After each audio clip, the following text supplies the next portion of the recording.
Magandang gabi Philippine Air Force. Alamin natin ang magiging lagay at taya ng panahon ngayong gabi ng Lunes, 18 August 2025. Ang minomonitor nating bagyo na si Tropical Depression Juanin ay huling namataan sa layong 555 kilometers east-northeast ng Itbayat, Batanes. Taglay nito ang hangin na maabot ng 55 km per hour malapit sa gitna at may pagbugso na umabot naman ng 70 km per hour. Kumikilos ito ng hilaga ng mabagal.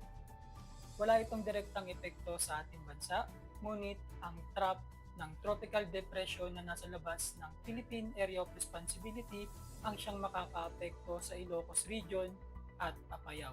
Samantala, ang easterlies ang siyang makakaapekto ngayon sa buong Visayas at Mindanao. Para sa track ni Bagyong Waning, bukas ng umaga inaasahan na lalabas na ito ng Philippine Area of Responsibility. Dahil dito, asahan bukas sa buong Luzon, Iloilo at Mactan ang mainit na panahon, bahagyang maulap hanggang sa maulap na kalangitan na may mga tsansa pa rin ng pulupulong pag-ulan, pagkidlat o pagkulog lalo na sa hapon o gabi.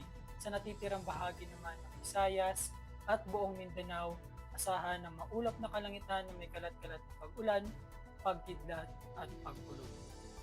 Para sa magiging lagay at taya ng panahon sa loob ng 3 araw, simula Miyerkules hanggang Biyernes sa Metro Manila, Cavite, Angeles at Lipa, asahan ng bahagyang maulap hanggang sa maulap na kalangitan na may mga pulupulong pag-ulan, pagkidlat o pagkulog.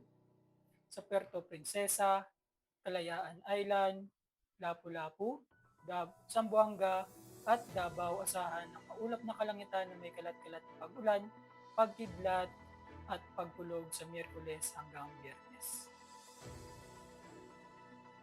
Lulubog ang araw ng 18:17 at sisikat bukas ng umaga ng 05:43. Meron tayong 25% decreasing moon illumination.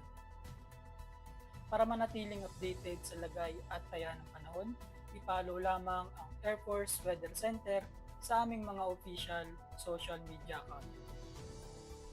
Yun lamang po ang lagay ng panahon ngayong gabi sa ngalan ng aming commanding officer na si Colonel Alvin Jan Hugador, PAP GSC.